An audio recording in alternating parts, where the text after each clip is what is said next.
네, 성경 말씀 보겠습니다. 성경 말씀은 신약 성경 마가복음 11장 7절에서 10절 말씀입니다.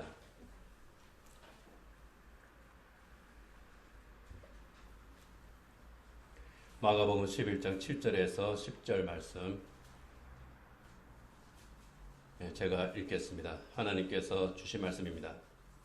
나귀 새끼를 예수께로 끌고 와서 자기들의 겉옷을 그 위에 얹어 놓음에 예수께서 타시니 많은 사람들은 자기들의 겉옷을 또 다른 사람들은 들에서 벤 나뭇가지를 길에 펴며 앞에서 가고 뒤에서 따르는 자들이 소리 지르되 호산나 찬송하리로다 주의 이름으로 오시는 이여 찬송하리로다 오는 우리 조상 다윗의 나라여 가장 높은 곳에서 호산나 하더라. 아멘. 네, 오늘은 종려 주일입니다. 예수님께서 우리를 구원하시기 위한 십자가의 여정 마지막 한 주간의 문을 여는 나를 기념하는 종려 주일이고요. 그리고 다음 주일은 부활절이죠. 그래서 이번 주일과 다음 주일은 종려 주일 또 설교로 또 다음 주일은 부활절 설교를 하도록 하겠습니다. 그 후에 그러니까 주기도문 연속 설교 계속하도록 하겠습니다. 제가 중학교에 다니던 1975년에 아프리카 가봉이라고 하는 나라의 대통령이 방한했습니다. 가봉의 대통령 봉고입니다. 그때에 전교생이 동원이 돼서 그 봉고 대통령이 지나가는 그 길, 거기에서 길가에 서서 태극기를 흔들면서 그 환영했던 그런 기억이 있습니다. 제가 이제 보성중학교 나왔거든요. 보성중학교가 지금은 보성이 강남 쪽으로 이제 올림픽 공원 있는 그 근처로 이사를 갔지만 그때는 해화동에 있었습니다. 그래서 서울 중심에 있는 학교들은 그런 거 행사가 있으면 학생들이 차출됐어요. 그래서 오늘 수업 안 한다 하고 굉장히 기분 좋아하면서 나가서 그냥 태극기 흔들고 일찍 집으로 돌아왔던 기억이 있습니다. 이 봉고 대통령 방한을 기념해서 만들어진 승합차가 봉고 승합차입니다. 승합차 하면 전 봉고 그러죠. 어쨌든 이 가봉의 대통령 봉고 대통령이 왔을 때에 아주 그 많은 사람들이 환영을 했습니다. 예수님 당시 로마 제국에도 그러한 그 환영 행사들이 더러더러 있었습니다. 전쟁에서 승리한 황제를 위해서 개선식을 거행한 겁니다. 황제가 6마리의 백마가 끄는 그런 그 마차를 타고 로마에 입성합니다. 황제는 6마리, 장군은 4마리 그렇습니다. 6마리의 백마가 끄는 마차를 타고 로마를 들어오는 거예요. 로마로 들어가는 아주 넓은 길 아피아 가도라고 그러거든요. 아피아 가도가 주피터 신전, 그러니까 제우스 신전까지 쫙 연결되어 있습니다. 그러면 수많은 군중들이 황제를 환영하는 거죠. 전쟁에서 이기고 돌아온 황제의 그런 그 황제한테 영광을 돌리는 겁니다. 그때의 황제 곁에서 노예 한 사람이 끊임없이 뭐라 중얼중얼 거린다고 그래요. 그 중얼거리는 말이 메멘토 모리입니다. 황제는 기분이 좋아서 동전을 뿌리고 손을 흔들고 이렇게 있는데 바로 옆에서 노예 한 사람이 메멘토 모리, 메멘토 모리, 메멘토 모리 그러는 겁니다. 메멘토 모리는 죽음을 기억하라 그런 뜻이죠. 죽음을 기억하십시오. 죽음을 기억하십시오.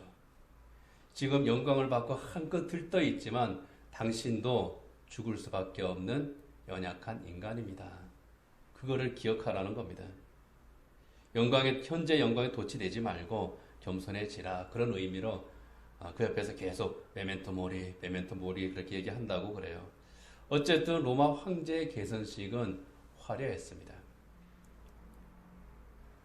예수님께서 예루살렘에 들어가실 때 십자가 사역을 위한 공생의 여정 마지막 한 주간을 여는 바로 이날 예수님께서 예루살렘에 입성하실 때 봉고 대통령을 환영하는 그 인파처럼 그리고 로마 황제 개선식처럼 화려하지는 않았지만은 또 많은 사람들이 예수님을 환호하면서 또 영접을 했습니다. 복음서에 그 장면들이 기록되어 있는데 그 장면을 다시 한번 구성해 보면은 이렇습니다.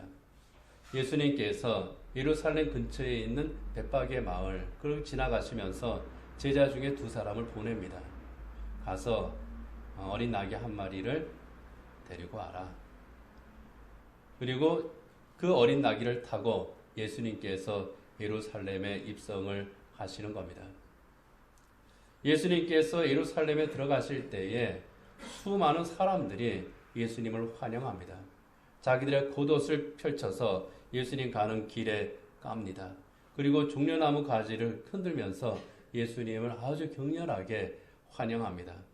앞에서 뒤에서 이 사람들이 선창하고 후창하고 그러면서 이제 예수님과 함께 행진을 하는 거예요.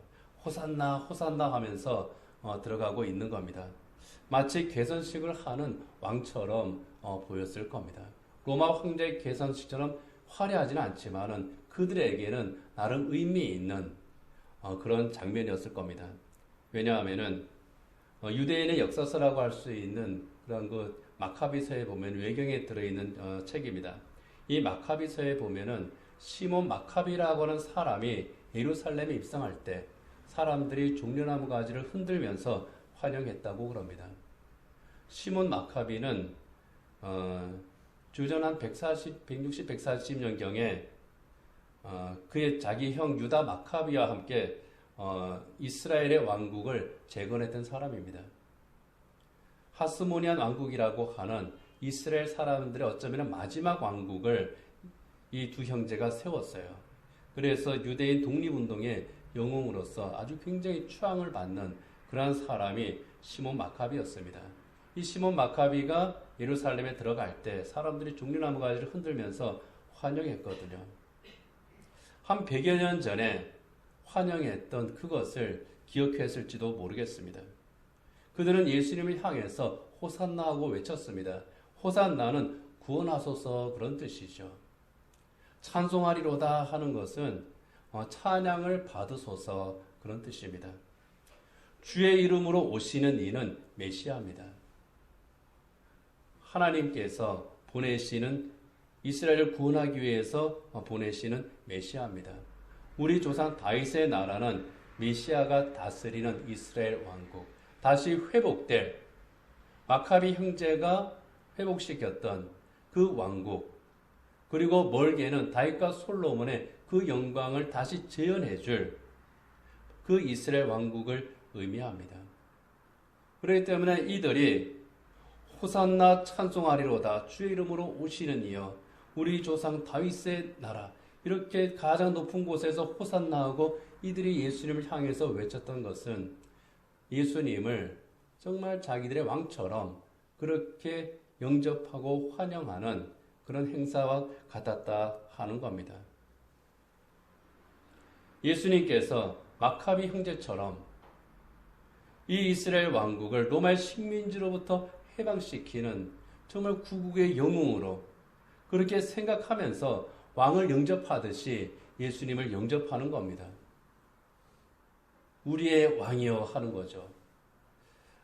이렇게 왕으로 예수님을 영접한 것, 예수님을 왕처럼 생각했던 것,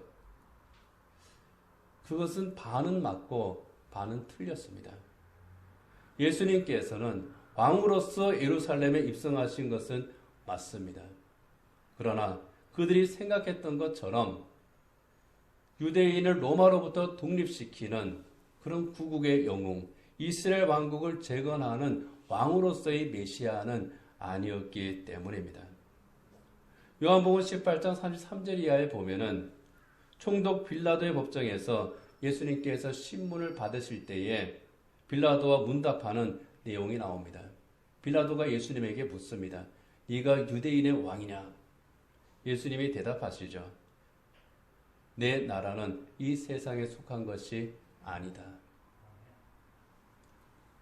내가 유대인의 왕이냐? 하고 이렇게 물을 때는 앞에서 말씀드렸던 마카비 형제를 연상시키는 겁니다.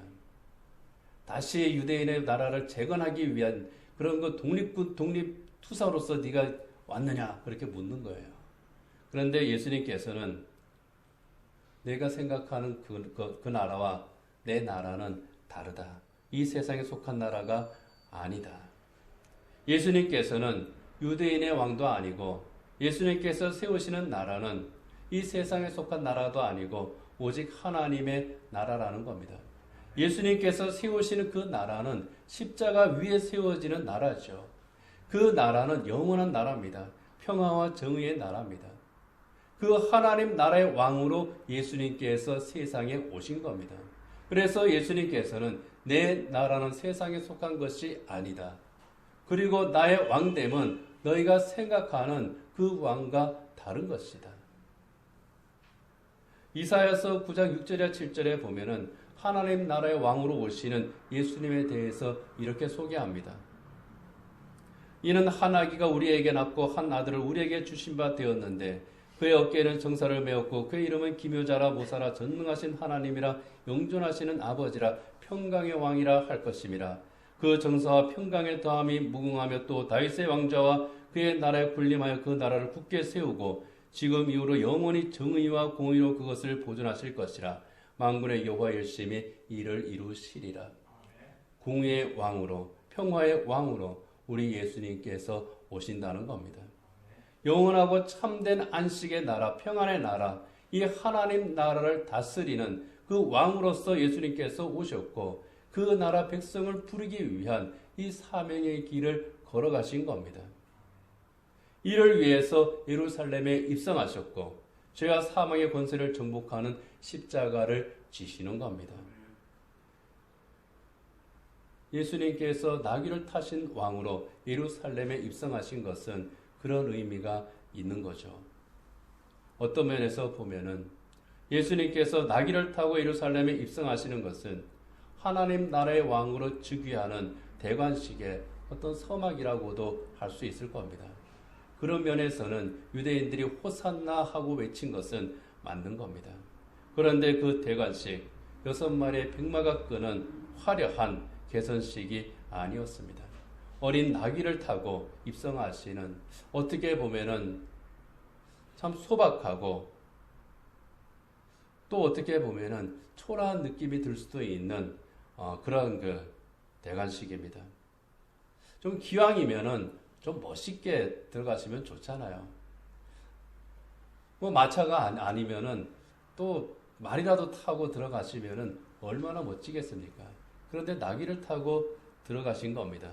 성경학자들은 예수님께서 나귀를 타고 예루살렘에 들어가신 것에는 이유가 있다고 그렇게 이야기를 합니다. 열왕기상 1장 33절에 34절에 보면은요, 다윗이 솔로몬을 자기 노새에 태워서 왕으로 세우는 그런 내용이 나옵니다. 기온이라고 하는 곳에 가서 왕으로 세워요. 실제로 중근동 지방에서는 왕들이 나귀를 탔습니다. 페르시아 제국의 황제도 나귀를 탔습니다. 나귀를 탄 데는 이유가 또 있습니다. 나귀를 탄 것은 평화를 의미합니다.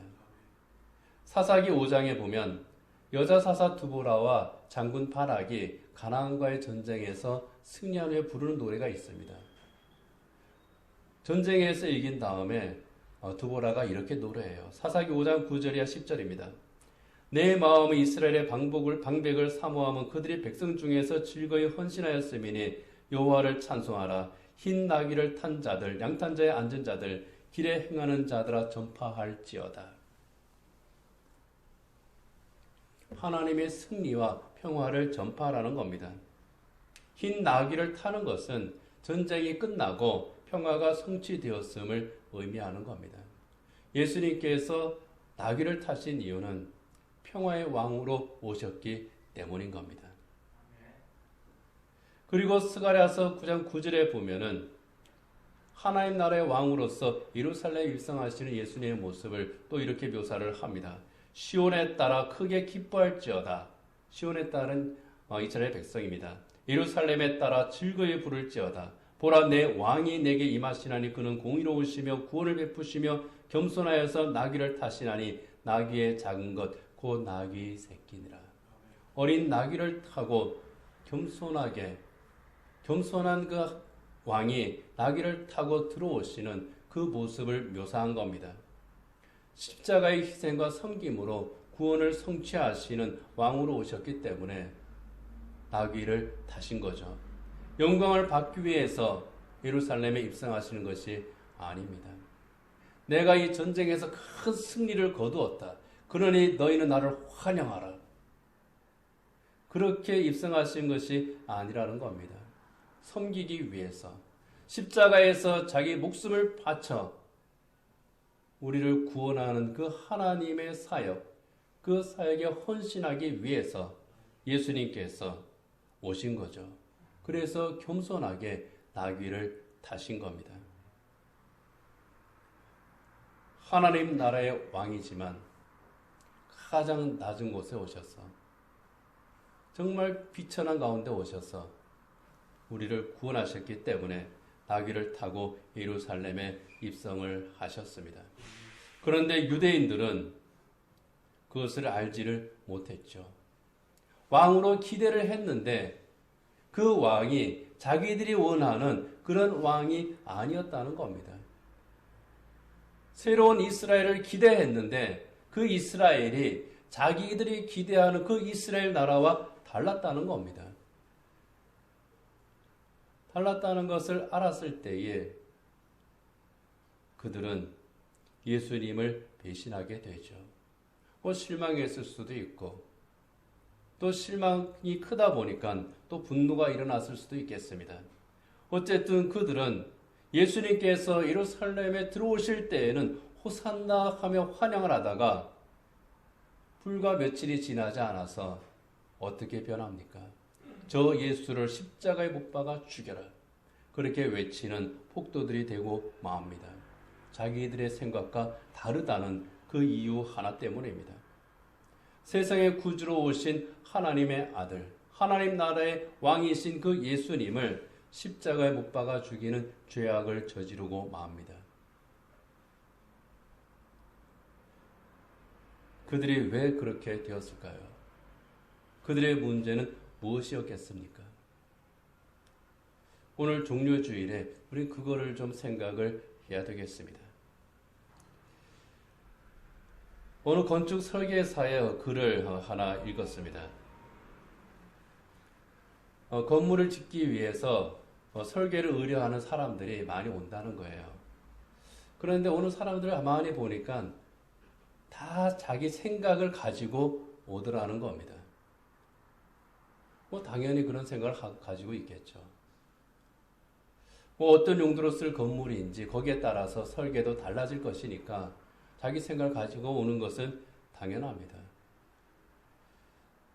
그런데 어떤 건물을 짓겠습니다. 거기까지만 하면 되는데 그 다음에 전문적으로 설계사가 해야 될 그런 일들까지 이 사람들이 다 나름대로의 계획을 가지고 있더라는 거예요. 그 사람들의 말을 듣고 이제 의뢰한 사람들의 말을 듣고 설계를 해주죠. 의뢰자의 생각과 좀 비슷하면은 설계사는 정말 대단한 분입니다. 실력자이십니다. 그렇게 칭찬을 하는데 자기 생각에 맞지 않으면 불만을 터뜨린다는 거예요. 그래도 건축주가 갑이니까 의뢰하는 그 사람들이 원하는 대로 또 설계를 또 변경을 해준다고 합니다. 근데 설계를 변경했을 때 그 건물 반드시 문제가 생기더라 하는 거예요. 건축 설계는 설계사가 전문가죠.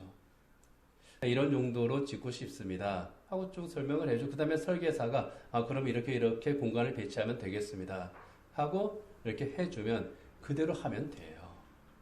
그런데 자꾸 간섭합니다. 왜? 내 생각이 있으니까. 내 생각과 설계사의 생각이 다르니까 거기에서 자기를 고집하는 거예요. 우리가 병에 걸리면 어떻게 해야 됩니까? 병원에 가죠. 그런데 의사들이 그런 말을 하는 것을 들었을 겁니다. 우리나라는 병원에 오는 환자들이 의사보다 더 아는 것이 많고 더 똑똑하더라. 어떤 의사가 또 그런 얘기를 해요. 감기 걸려서 병원에 오면은 감기약을 처방해 준다 그럽니다. 일주일치를 처방을 해줘요. 그러면 일주일치를 먹어야 되는데 한 2, 3일 딱 먹고 어떻게 합니까? 열이 떨어지고 기침을 안 하면 안 먹어요. 그리고 그것을 가만히 보관해 뒀다가 다음에 기침이 나면 그거 꺼내 먹습니다. 근데 의사가 그렇게 하면 안 된대요. 의사가 그렇게 처방을 하는 이유는 증상이 없어졌다고 해서 안에 병균이 다 나간 것이 아니기 때문에 완전히 나갈 때까지 그것을 계산해서 처방을 해준다는 거예요.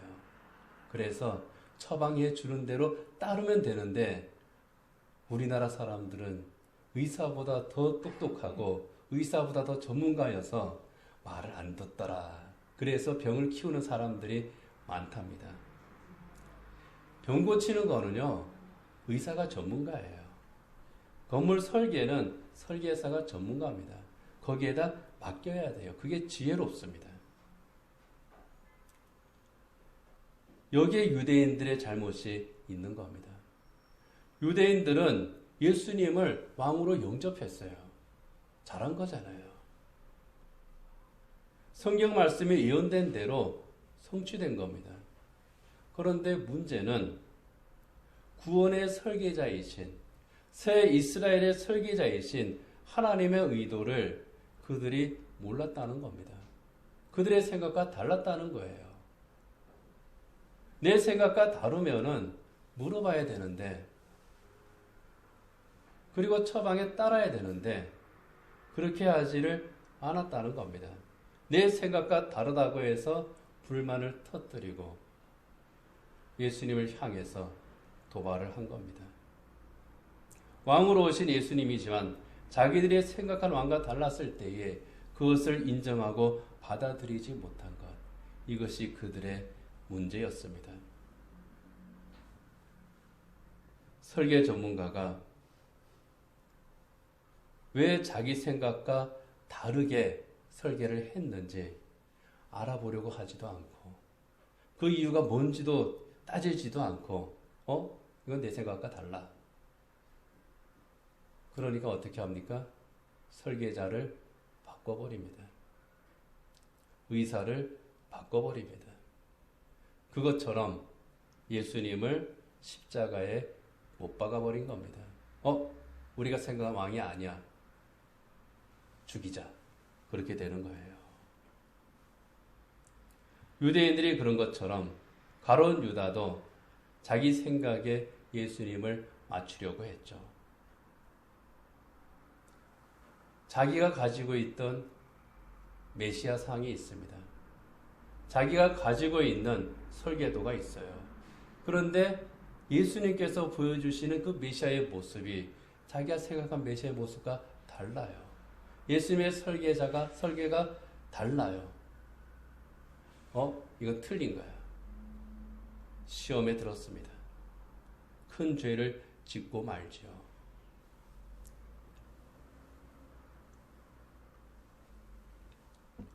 우리는 어떻습니까? 하나님의 계획과 우리 생각 사이에서 무엇이 기준이 되고 있습니까? 내 인생의 설계자는 내가 아니라 하나님이신데 내가 자꾸 그 설계를 뜯어 고치려고 하지 않습니까? 일의 선후를 생각하는 문제, 주일을 지키는 문제, 헌금의 문제, 헌신의 문제, 우리 가족의 신앙의 문제, 또 우리 진로의 문제, 정말 이러한 문제에서 설계자이신 하나님에게 물어보거나 또 우리 하나님의 인도하심에 맡기거나 그러지 않고 내가 임의로 수시로 그것을 뜯어 고치고 있지는 않습니까? 하나님께서 예비해 놓으신 정말 완벽한 설계도가 있는데 내가 마음대로 그 설계도를 뜯어 고치는 거예요. 엉망진창이 되고 마는 겁니다. 그러다 보니 일이 터져요. 일이 터진 다음에 어떻게 합니까? 하나님이 해결해 주세요. 때를 쓰는 겁니다. 하나님을 해결사로 소환해요. 그러면 하나님이 또 해결해 주시기는 하죠. 그런 어리석음을 정말 계속 범하는 것이 우리 모습인 것 같아요. 그렇게 하나님을 해결사로 사용하기 전에 그렇게 부르지를 말고 하나님의 설계가 어떤 것인지 그거를 항상 우리가 살피고 그리고 하나님의 계획을 찾고 하나님의 말씀에 순종하는 것. 이것이 정말 우리 신앙생활에 필요합니다. 고난주간에 우리가 생각해야 될 것이 바로 그런 부분입니다. 내 구원의 설계자 누굽니까? 주님이시잖아요. 내 구원을 완성하신 분 누굽니까? 주님이시잖아요. 그 주님의 계획과 내 생각 사이에서 내가 무엇을 기준으로 삼고 있는가? 내가 무엇을 우선시하고 있는가? 이걸 우리가 이번 주간에 한번 점검하기를 원합니다. 하나님의 뜻을 내 뜻에 맞추려고 하고 있는가? 하나님의 뜻에 내 뜻을 맞추려고 하고 있는가? 또 그것도 우리가 살펴봐야 되겠습니다. 아프리카의 그 에티오피아에 가면은 마스칼이라고 하는 거의 한 1700년 정도 되는 오래된 축제가 있습니다. 예수님께서 십자가에 못 박히신 날, 그들이 이제 예수님께 십자가에 못 박히셨다고 생각하는 날, 가을이에요, 사실 이 사람들이. 우리는 봄에 부활절인데 이 사람들은 또 가을 9월 달에 한다고 그래요. 예수님 십자가에 못 박히셨다고 그들이 생각하는 날에 데이지 꽃으로 장식한 피라미드형 나무, 그러니까 이제 쭉 그 캠파이어 하듯이 쌓아놓는 거죠.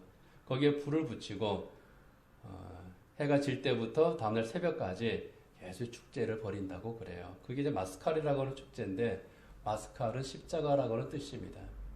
십자가를 생각하는 축제예요. 예수님께서 못 박히셨던 그 십자가를 생각하는 그 축제를 이들이 가진다는 겁니다. 올해 우리 교회 표제 송구도 예수를 깊이 생각하라 하는 거죠. 히브리서 3장 1절 말씀에 보면은 그러므로 함께 하늘의 부르심을 받은 거룩한 형제들아 우리가 믿는 도리의 사도이시며 대제사장이신 예수를 깊이 생각하라. 에티오피아 기독교인들이 우리 주님의 십자가를 생각하는 이 마스칼 축제를 하는 것처럼 이 고난주간 동안에 예수님을 깊이 우리가 생각하기를 원합니다. 예수님을 깊이 생각한다고 하는 것은 우리 삶의 건축가이신 예수님을 깊이 생각하는 거예요. 구원의 설계자이면서 완성자이신 우리 예수님의 말씀과 예수님의 행적을 깊이 생각하는 겁니다. 그렇게 깊이 생각하면서 나를 향한 우리 주님의 계획을 찾고 발견하는 겁니다. 그리고 예수님과 함께 동행하는 거죠. 나의 왕이신 예수님, 공의와 평강의 왕이신 이 예수님께서 나를 다스리고자 하시는 그 다스리심에 순종하는 겁니다. 이제 말씀을 맺도록 하겠습니다. 오늘 종려주일이죠. 이스라엘 사람들은 예수님을 자기들의 왕으로 아주 열렬하게 환영을 했습니다. 그러나 그들이 생각하고 있던 그 왕과 예수님께서 사명의 길로 걸어가신 그 왕은 달랐습니다. 그 길이 달랐다는 거예요. 같은 길인데 다른 길이었습니다.